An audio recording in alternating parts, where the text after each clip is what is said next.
Bonjour à tous. Cette histoire est racontée en 5 épisodes. Voici le lien pour pouvoir écouter le premier épisode. La dernière fois, je vous ai laissé avec cette ombre effrayante au fond du couloir, la silhouette d'un homme qui me souriait et éclatait de rire, un rire terrifiant. Mais ce n'était que le début de ce que j'allais découvrir. Chaque nuit, cette ombre revenait me voir. Elle s'approchait de plus en plus de moi, et je sentais une présence de plus en plus oppressante. J'ai commencé à comprendre qu'il y avait en réalité deux ombres qui venaient me voir. L'une d'elles était ma grand-mère, celle qui m'avait apporté un certain réconfort en me disant qu'elle était en paix. Mais l'autre était différente. Son identité restait inconnue. Cette seconde ombre me hantait chaque nuit. Elle se transformait en créature, en monstre, en homme.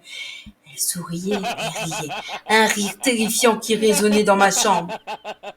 Je me sentais de plus en plus épuisée, incapable de trouver le sommeil. Chaque nuit, je me demandais qui était cette ombre et ce qu'elle voulait de moi. Un soir, alors que je me préparais à affronter une nouvelle nuit d'angoisse, j'ai décidé de confronter cette ombre inconnue. Je me suis levée de mon lit et je me suis dirigée vers l'endroit où elle apparaissait toujours. « Qui es-tu ? Que veux-tu » ai-je crié dans le noir. L'ombre s'est figée, puis a commencé à s'approcher lentement de moi. Elle s'est arrêtée juste devant moi et pour la première fois, elle a parlé. Sa voix était froide et effrayante. Elle me dit « J'ai échoué dans ma mission et tu vas m'aider à l'accomplir. » J'étais terrifiée, mais en même temps, je sentais le danger.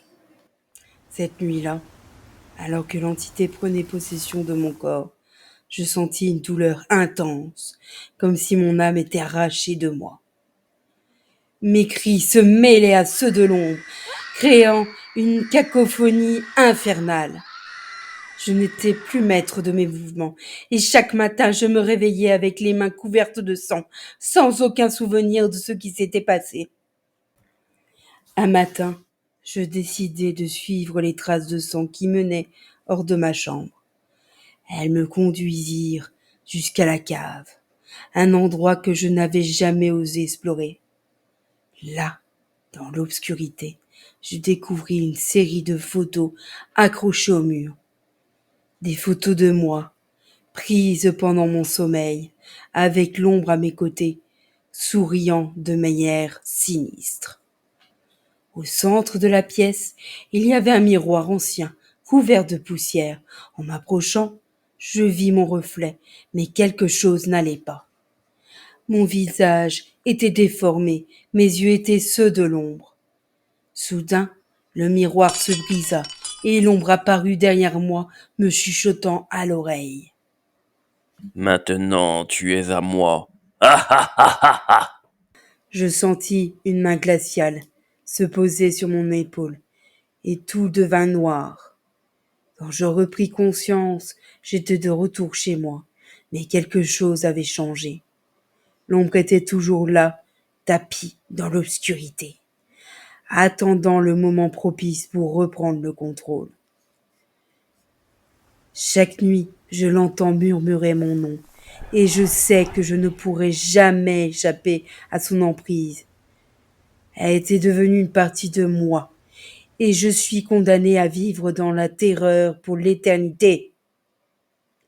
Un soir, alors que je luttais pour rester éveillée, l'ombre se manifesta à nouveau. Cette fois, elle parla plus clairement. « J'ai tué ta grand-mère. La police m'a abattu, mais mon esprit ne trouve pas le repos. Tu vas m'aider à accomplir enfin ma mission. » Je répondis, tremblante. Pourquoi moi ? Que veux-tu que je fasse ?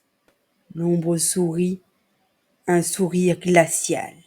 Tu vas accomplir ce que je n'ai pas pu terminer. Tu vas poursuivre ma destinée. Je secouai la tête horrifiée. Jamais je ne ferai jamais ça. Je ne te laisse pas le choix. Je sentis une vague de désespoir m'envahir. Chaque nuit, l'ombre prenait un peu plus de contrôle. Et chaque matin, je me réveillais avec de nouvelles marques de violence sur mon corps. Je savais que l'ombre de l'assassin de ma grand-mère était là, et elle ne partirait jamais.